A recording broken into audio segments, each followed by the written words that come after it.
two movies, he did an IMDb keywords thing for both movies and said there weren't enough for The World's End. Wrong, sir. Oh. Wrong. There are loads. Because I looked them up on the IMDb. Here we are. So we've got Pub, obviously. Yeah. Reference to the Sisters of Mercy. That's the only film on the IMDb. That's a fucking crime, believe me. Loss of Friend. Homage, year 1990. Severed Arm, good. Satire, Car Dealership. Alien Invasion. Severed Hand, Apocalypse, End of the World, Decapitation. Ripped in Half. Can you name 3 films? The top 3 films. Aliens. No. Oh. Day of the Dead. No. With Ripped in Half. Yeah, the most popular searches for Ripped in Half at the moment. I would say Omen 2 as well, but it says Planet Terror. Yeah. The Mist. Yeah. The World's End. Ah. But Bishop in Aliens, come on. I know. The guy in the lift in Omen 2, what's up with that? Third part, Present Day, Blue Blood, F-word, Group of Friends, Obscene Finger Gesture. Can you name the top 3 films that have an obscene finger gesture? Heathers. Yes. That's a good one, because it gets shot off, doesn't it? Yes. It's not on here, though. Top obscene finger gesture films. What's another one with a good, like, flipping the bird? Bad Taste. That's on the cover. Mm-hmm. Top Gun. I think Top Gun is in every country. Top Gun. You're all wrong, by the way. The Evil Dead 2. yeah, precisely. The Severed Hand. The 3 films, the 3 most popular films that have the obscene finger gesture search at the moment on the IMDb are 2012. Yeah. Obviously. Titanic.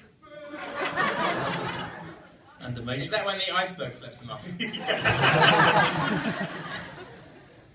And a couple more. You've got Ice Cream, you're on there, obviously. Perks Being a Wallflower. Place Beyond the Pines. And can you name the #1 film in the search for ice cream on an IMDb keyword right now? Kramer vs. Kramer. It is The World's End. Ah, nice. Well done, mate. Although technically there is actually no ice cream in the movie. It's just a wrapper. It's just a reference. Oh, reference to ice cream. Okay. It's just a reference.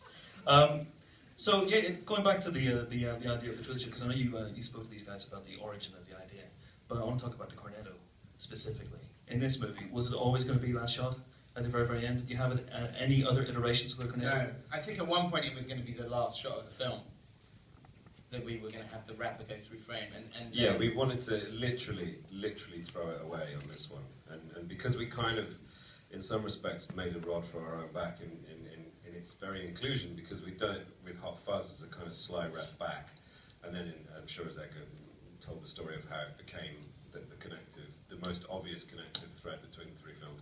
But we thought we can't make a huge, it has to be thrown away, let's make it, and it was your idea to make it like a rubbish wrapper. I think in the 16mm stuff at the top there was another one. There was another shot of Nick. Yeah, you saw that we did have at one point we had young Gary and Andy, or young Andy eating a cornetto, and we even had the 1990 wrapper. It was pretty cool. And I thought we should only see it once right at the end, so people would think we'd forgotten about it until the last thing. Yeah. The other thing that makes me laugh about it is I'm not quite sure what Andy intends to do other than lick those little bits of chocolate off the wrapper. That just shows how desperate he is. desperate for those little... We all do it, don't we? Yeah. Maybe he's trying to grow an organic cornetto. Just were you there on set, Simon, for that, or did you get to see history being made? No, it was my one fucking day off. I was with my family. That's a real shot, isn't it? You actually glue that cornetto onto the it's like a dryer and like 2 fishing wires. It was very high tech. People would say, "Oh, was it CG?" No, it wasn't. How long did it take? I don't know, like sort of. It was quite like I think we had to digitally remove the fishing wires because every take, the perfect ones, the fishing wire was right over Nick's face. So there's a little bit of digital trickery in it, but essentially it was just a bit of old school magic. That guy. Old school cornetto wrapper magic. And you can see some preparation for the cornetto gag on the DVD, the making of, the DVD and Blu-ray, which is out when? Tomorrow. Tomorrow. I'm going to be at FOP at 5 o'clock if you want me to sign your copy. Do it. or else. I'm going to be with my family. Yeah. I want to throw some quick fire questions to you guys before we throw it open to you, because I want you guys to ask as many as you possibly can. So, the section of disabled line. I heard there was an original line that was worse. Oh no! Can you possibly shed any light for these 300 souls on what that line was? No. But I will say that it featured the word super poo. And I say that as one single word. Super poo. And we laughed about it for half an hour, and then we realised that it was irresponsible. The thing you got to be careful of is that if you write a line like that, you've got to be prepared for one review distilling the entire movie down to that line. And so you don't want to kind of the entire sort of reputation of the film. If, like, the Times decide to kind of fixate upon one line, for that to be, well, it is a direct quote, so we didn't do it. But then I think the thing that's in there is funnier anyway, but we did have a more un-PC version. But we leave those un-PC jokes to Ricky Gervais. What is Gary's quest at the end? What's he trying to achieve? Oh, he's on a new, like, he just wants to conquer England now. Yeah, I think at the end of the film he's kind of, he's just wants to hang out with his young friends, you know. It's not about he doesn't want to, being drunk is not important to him anymore, and so he's not drinking. It's not part of his. It never was truly the important thing to him. The important thing to him was his friends or his friendship or that situation of being in command of this little group, and he's become the saviour or the father, really, figure of his blank friends, and it's because, you know, Gary is probably, we figured out he was the product of some kind of paternal abandonment at some point in his life. The root of his problems are probably abandonment at a young age, and he has become the sort of proxy father for this abandoned species now. You know, as soon as the dad left and all these sort of orphans have been left behind, Gary has taken it upon himself to be the father, and particularly of the blank Peter, Stephen, Andy, and Oliver. Mm-hmm. So that's his quest, I guess. As writers, is it hard to resist the temptation to project Gary's future, even just for fun? I know you're not going to do a sequel to this movie, but even for fun. Definitely adventures and shit. Yeah. Massive super poos. A Thunderdome style arena, perhaps. So he survives that fight. Oh hell yeah! Yeah, of course it is. We did. There was a fabled. We had a brief argument before we. It was way out into post-production when I thought we should do a post, and rather trendily, I admit, I thought, why don't we do a post-credits thing? I think it's because I'd seen a film that had one. I don't know, maybe Avengers or something, and it was that you old films. Old films have it. Do a post-credits sting where it cuts to at the very end of the credits, it cuts back to the rising sun, and it's just awash with bodies and stuff, and standing amid the bodies are Gary and the boys, all finishing their waters, and Gary goes, "Let's boo-boo," and then it cuts to black. But I think it's better to not know whether or not they survive that fight. Okay. Character names are very important to you guys. You spent a lot of time. Again, there's a feature on the Blu-ray with your flip chart, your famous flip chart. We talked about the original surnames for the guys were largely different. Yeah, the sort of the same idea. We thought they should all have royal names, because usually that kind of, I knew people at school called King, and usually people with the surname King were as far from being royal blood as possible. Yeah. So I always thought it was an interesting surname, and so then we thought of all kind of names that were royal: Chamberlain, Prince, Page, Knightley. I think it was originally Andy Knight, and then we changed it to Knightley. Mm. And that goes back even Hot Fuzz, obviously all the townsfolk. They all have they all have kind of craftsman names. Mm. All of the baddies all have names that end in ER. Sean had a surname. Does anyone know what it was? Riley, correct. Yeah. Yeah, I was going to ask actually, because Gary King, Nicholas Angel, they were very much presented as their full names, but Sean's surname was hidden. Was there any reason for that? I think because the title of the movie, because it's eponymous, it was like Sean felt more. I don't know. We never called him Sean Riley. In the film, there's posters on the wall of his flat of Sean Smiley Riley, which is his DJ name, and there was some vague backstory of him having an Irish father who he lost, but that was only ever on the page, Okay, and in the movie, you guys worked with a drunk coach, essentially, or an acting coach. Isn't that right? He's like a fucking acting coach. A movement coach, that's what it was. A movement coach. He's a physical comedy guy called Cal McChrystal, and he's a theatre director, and he also does a lot of kind of clowning. He did a lot of the, if anybody saw One Man, Two Governors, but he did all of the like amazing pratfalls and that. And I went to see that, and I was asking who did the choreography, and so we brought him on board to do like drunk coaching. So you see on the DVD an amazing extra where we're recording all of the cast acting at 1 pint, 2, 3, we're up to 12. So we've got this kind of visual record of them acting drunk. And then we also did this thing where the bit where they like drinking in time with the Doors, you know, the Alabama song bit. Yeah.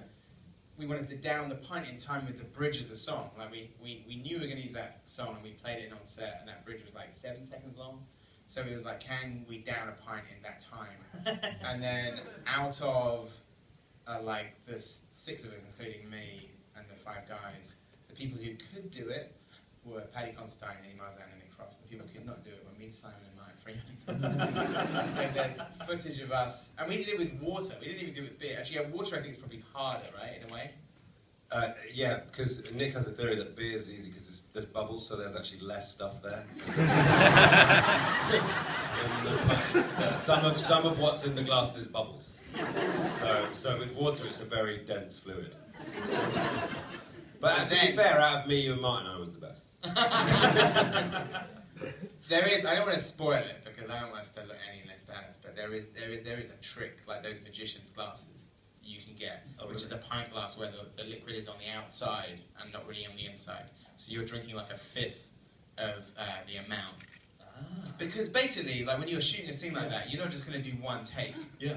Like then there's maybe like 10 takes, so you don't want people going to the toilet in between every single take. Or during. Or during. We almost asked to be catheterised on this film. Because that scene in the cross ends and we're all just sat around the table. We just wanted a bucket and some pipes. It would have saved a lot of time. Even Nick drinking those kind of sambuca shots that were water, even that, like over the amount of takes that you do is quite troubling. Yeah. If you watch the outtakes on the he gets like water drunk. Like he gets a bit punchy, and it's just because of the sheer amount of liquid in his body. So the scene in Sean, where Sean and Ed come out of the pub and they're completely bludgeoned. Did you have a movement coach for that, or what was that based on? Probably the night before we shot it, back in those days. No, that was just Nick and I had done a long apprenticeship before we were even working together. Before Nick was an actor, we had many nights out. So no, we riffed that one ourselves. Okay. But a lot of the things in this one were sort of like building up things that we'd already done, like because in Sean there was a choreographer who worked on us with the Queen scene. And Hot Fuzz, she didn't work on it. She worked with me on Scott Pilgrim. And on this one, her name's Litza Bixler. She was around a lot, where she had people, because we wanted the blanks, unlike zombies who are doing their own thing, the blanks are always choreographed. So it's not kind of that easy to sort of like, you kind of have to get dancers, and we couldn't afford like 80 dancers, which is extremely expensive. So you'd have like dancers and dance captains, and then they would train up the extras. So all those bits where they're running along, if you watch those scenes where they're being chased by the blanks are all running in time. So if you actually listen to the raw footage, you can hear 1, 2, 1, 2, 1, 2, 1, 2. One of the blanks who's running in the middle of it, you can't see his mouth because the flares are so strong, it blacks it out, but he is saying that all the way through. So it was a very, very strange thing to see with the naked eye. Yeah. Like, all of those things were not digital effects, they had real like LED goggles on. That were just under their eyes, so there were 80 kind of people running down Letchworth High Street. And all the blanks in the pubs as well are all going through a cycle of movement which repeats and repeats. And if you watch the raw footage of us when we come out of the toilets and go back to our seats after the first fight, you'll hear Litza off camera going 1, 2, 3, 4, because all the blanks are doing like stuff in time with each other. Yeah, if you watch the publicans, they're all doing exactly the same move. Right. So they're all doing, they had a sort of a little thing where they're all doing exactly the same thing of like how many times they clean the glass and flip the cloth over their shoulder. So I wanted it to feel a bit like Trumpton or something. These very sort of robotic movements. How precise are you though as a director when you watch your playback and stuff like that? Because I just saw a BuzzFeed thing about the 17 extras who don't really know what they're doing. And you must have seen it. Have you seen the Skyfall extra? Anyone seen this? With the broom. There's an extra in Skyfall behind Daniel Craig at one point who's sweeping thin air. his brush is about 6 inches off the ground. Do you spot stuff like that? Because especially with Well, something like this, where you have to have the same movements. I think having done Shaun of the Dead, there was this one zombie extra who was actually, he wasn't like one of the space fans who was there, who we kind of owe everything to. It was like a person who was like a probably paid extra, but he was such an over-actor. And back then, if you're watching a monitor like this big, you'll miss that. And then in the Avid, believe me, when there's one of those extras that pisses you off, it becomes the bane of your life. Because it was like a sort of a tracking shot that was otherwise really good, except for this one guy who I think just didn't get the memo and was having a full-on 28 days later epileptic attack. And it was so bad, and I knew his name, so, I mean, he would never know. I won't say what his name is, but like I would like be in the Avid going, "Oh, you fucking cunt." You said his name now. But, so, with that in mind, because it's the worst thing if an extra screws up a shot, and there's nothing you can do when you get to... You A, have bigger monitors, and B, if there's big crowd scenes, you have other people with eyes on the crowd. So sometimes the choreographer does that, sometimes Naira does that. If there's like a big scene where there's lots going on, and Naira's there, I say, watch the extras. Just to avoid something like that if there's somebody who kind of effed it up and it would be like an otherwise perfect take. But on this one, we were very like regimented. Everybody was either like a stuntman or a dancer or an extra that had dance experience, and so you kind of see that. They all do sort of syncopated turns all the time. And what did you do about the extra, Sean? Did you have to cut around him, or did you I cut had him him out? shot. Fair. I did and cut that reasonable. shot out. No, I had to cut the shot out, or I cut it really short, which is a shame because it was otherwise really good. It just annoyed me, and I didn't want it to end up on that BuzzFeed article. But he plays Oliver in The World's End, so that it works out nice. It works out nice. He can write for himself. Okay, I'm sure you guys got loads of questions for Simon and Edgar, so I think I can see hands going on the air, and we got roving microphones going around. There's the first one up there, about 5 rows back. Yes, sir, you, with the hand, thank you. Good evening. Hello. I've just noticed in The End of the World's End, with the blanks in the very final sort of scenes, what I think looks like Martin Freeman's blank dressed as Bilbo Baggins. Is that intentional? What kind of thought or what kind of design went into... You've been here too long, mate. True, very true. But I don't know. I thought he appeared to be wearing a cape, and it kind of. Oh, I see. No, that's you mean young Oliver. Yeah, you're right. No, that's totally unintentional. The idea was that the what they're wearing is a sort of cobbled together, almost sort of slightly medieval. You know, the Gary constantly talks about Arthurian times, and you know this sort of this supposed time when everything was better, and so the look of the young blanks in the final scene is supposed to be a sort of weird mishmash of modern clothing made to look slightly medieval. So, you know, one of them's got a tin hat, Oliver's got Stephen's got a guitar. Stephen's got a guitar on his back. And so that's just... And he's got his rugby kind of guard on, and his kind of rugby band. That's your overactive pop culture imagination playing. But you're almost there, because there is another thing, if there's a Bilbo reference, is that Martin Freeman, like, obviously is playing young Ian Holm in The Hobbit, and with this we said, now you have to play young Ian Holm in Alien, and consider this character your second home. So you're kind of there. It's true. We would sort of talk about that because one of the best like robot performances in cinema is Ian Holm in Alien, which is just an incredible performance. And there would be some sort of like clips that I sometimes show, especially for the younger actors, like the teens. I would show them clips of like great robot performances. Yul Brynner in Westworld, Ian Holm in Alien, Robert Patrick in Terminator 2. So you know, I show them bits of that. Fantastic. More questions, please. Yes, I can barely see a hand, but in 10 rows back, there's a hand up. Raise your hand higher, pray for the 10th row. Thank you. Yes. Sorry, I can't see very well because the lights are bright. Very tense. Hello. Hello. Someone told me earlier on today, Simon, that your surname used to be Beckingham, which is my surname. Is so it? I was wondering why you changed it and didn't make my name famous. No, it was entirely a non-professional thing. I changed it when I was 7 because my mother remarried a man named Richard Pegg. And I remember not wanting there to be confusion at school when my mum went in to see my teachers and them say, "Oh, hello, Mrs. Beckingham," and she had to correct them. I remember making that sort of little deduction when I was a kid. But no, He also wanted to distance himself from you. That is totally fair.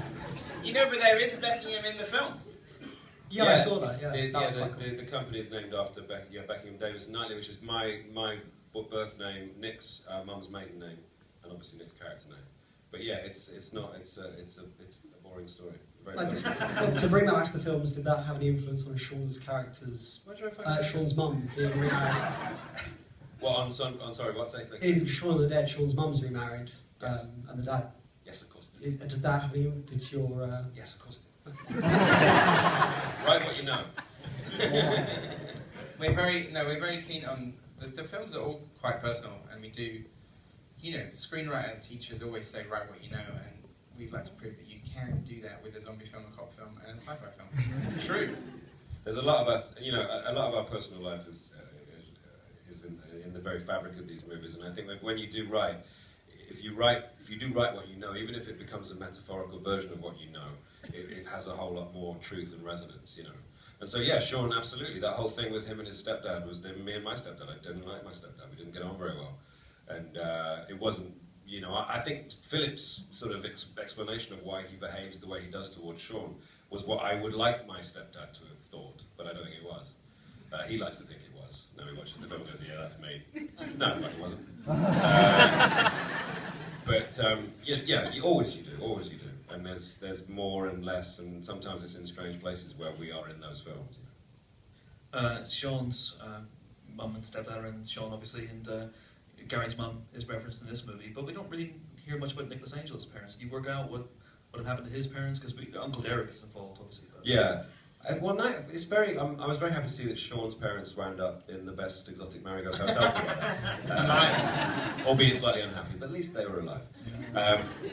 I don't know. Nicholas Angel, I always kind of figured he probably had a father who A withholding dad. Yeah, a withholding dad, and an uncle that he sort of looked to for fatherly duties, who then betrayed him by being a drug dealer.